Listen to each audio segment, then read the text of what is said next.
What is going on, everyone? Willie Does Wrestling here, and welcome to my official WWE Extreme Rules 2022 review. First off, I'm just gonna say, wow, wow, this show was awesome. It was really good. Um, as you can tell, I just got up. It was a wild night. I struggled to sleep. This show was so good. Um, I I didn't make any videos last night because I was live reacting with the Wrestling for Life Network. If you don't know who they are, go over to their channel. I put the link to their channel in the description of my last video. But I'll do it in this video as well, honestly. Uh, and yeah, I'm still trying to gather my thoughts and process everything that happened in this amazing show. So, this is my Extreme Rules review. Um, I will go over all of the matches and I will give my thoughts and opinions along the way. So, first off, we start off with the Brawling Brutes.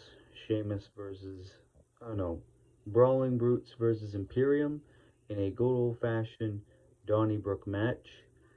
For those of you who don't know, I guess it's more like a Irish street fight. They have barrels and shit, and they have shillelaghs or whatever you want to call them. I don't remember much about what happened in the match. I do remember Sheamus giving a Celtic cross to, I think that's what they call it, or a high cross or whatever, to Gunther through a table. And yeah, that was about it.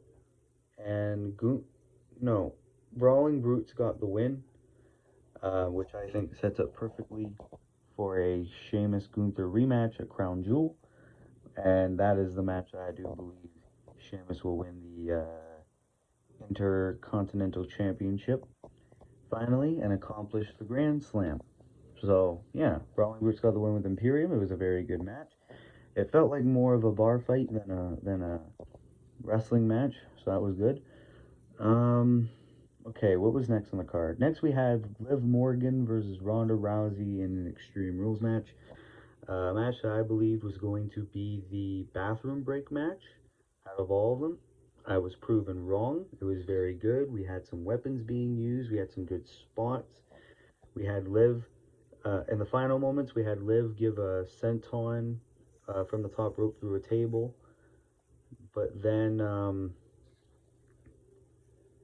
Ronda Rousey hit a armbar and then creatively used part of the broken table, seemed like on her neck or the back of her head, which made Liv tap and make Ronda Rousey the new SmackDown Women's Champion. Now, a lot of people pointed out this that apparently Liv Morgan was smiling at the end of her match with Ronda, and a lot of people are like, "She's Sister Abigail. She's with the White Rabbit." In my opinion, no. Because that really like shuts the door for babyface women in WWE. Like, there's not that many options for babyface women in WWE now. What, Raquel Rodriguez? um, yeah. So Ronda's the new SmackDown Women's Champion. So I don't know what they're gonna do with that.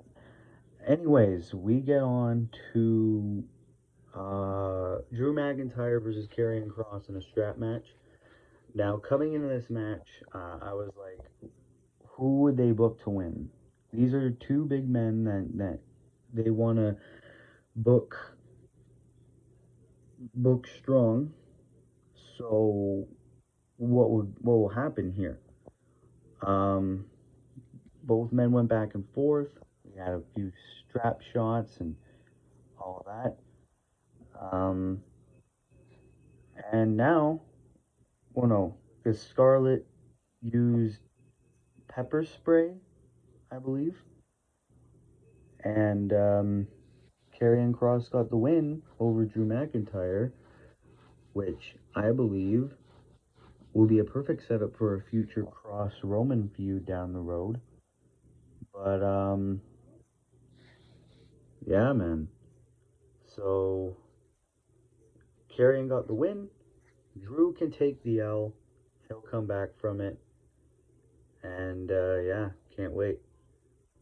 Then we get on to what was next? Bianca versus Bayley for the Raw Women's Championship in the ladder match. Now, the ladder match was fucking great. We had some good spots. We had good moments. I love how the women are getting time to shine in this pay per view. Both title matches were for the women. Um, I genuinely thought that Bayley was going to win. Damage Control came out. They tried attacking Bianca. She fights them all off and wins the match, retains the Raw Women's Championship. And then I saw a couple of comments on the live be like, "Damage Control is buried. They can't come back from this. No chance." Now, as much as I wanted Bayley to win the match, do I think Damage Control is buried? No. I think there would be a lot more that would need to happen for Damage Control to be buried. But I think this really does halt Bayley's momentum. Dakota and Io, not really. It affects Bayley's momentum quite a little bit. Not really. Um, then we go on to my match of the night, the I Quit match between Edge and Finn Balor. First off, let's talk about what Balor was wearing. He was wearing a little fucking weird mask with like pricks and spikes in front of it. It didn't look like it was he could see out of it. I mean, it's a weird choice. Um, I don't know. Hopefully, it's a one-time thing because I don't think it will look very good if we see it every week. Then we got Edge. The match was fucking amazing. They fought everywhere. They fought in the ring. They fought at ringside. They fought in the crowd. They fought in the pre-show panel. They fought in the entranceway. Then they make their way back to the ring. And then the Judgment Day comes out. They beat the fuck out of Edge. They handcuff him to the rope. And Rey Mysterio comes out. He tries to help. Dominic finally beats up Rey. I am so fucking happy. I cannot wait to see what the feud between Dominic and Rey Mysterio will be after this. But Dominic finally had enough, assaults his father. Then Beth Phoenix comes out, fights off the Judgment Day for a moment, and then Rhea Ripley beats her ass. And then I loved this, how they pulled a Roman Reigns versus Jey Uso, where it's like, if you're not going to quit, we're going to beat the fuck out of your loved one. We're going to threaten their life, and we'll make you quit. So that's what they did. Rhea threatened to hit the concerto on Edge. I mean, hit the concerto on Beth. Edge quits. And Rhea was like, alright, fuck you. Bashes her with the concerto. Fucking great. Great storytelling. And I loved it. Like, I'm at a loss for words. Hopefully this sets up perfectly for another like chapter in the Edge versus Judgment Day feud. Then we get to the main event. We get to Matt Riddle versus Seth Rollins in a fight pit match with DC as the referee. Don't remember much here. It was pretty short compared to what I expected. Seth was wearing like an RVD inspired shirt. Um, Tried feeling like an MMA fight, not really. I do remember the final moments of the match. Riddle hits Broton from the top of the cage on his Seth Rollins. Looked like he really fucked up his back. And then um, Riddle does a triangle choke and Seth taps. It kind of looked like a last minute finish where Riddle was probably like, bro, I fucked up my back. I can't do anymore. Or something like that. So Riddle wins. DC raises his hand and then boom. The lights go black. We hear, he's got the whole world. The crowd goes fucking nuts. Myself, KJ, and Nick went fucking nuts. We got Huskus the Pig Boy in human form. We got Mercy the Buzzard in human form. We got Ramblin' Rabbit in human form. We got Abby the Witch in human form. Then fucking The Fiend. The Fiend, Bray Wyatt, was out at ringside. Crowd went fucking nuts. Everyone loved it. But then there was like a little door on the stage. And then the Firefly Funhouse theme plays. We see a look at the burnt Firefly Funhouse, all the puppets and everything. Seems like Bray is going to keep that Firefly Funhouse gimmick, maybe bring it back. Then we see a little mask on a TV screen, which looks pretty damn good. I like the look of that mask. It looks like kind of like a Green Goblin inspired Spider-Man thing. I'm not complaining though. Then the lantern comes and Bray comes out in the new mask. He takes it off. Boom! It is indeed Bray Wyatt. The crowd fucking goes ape shit. The loudest holy shit chant I have ever heard in a wrestling show. Period.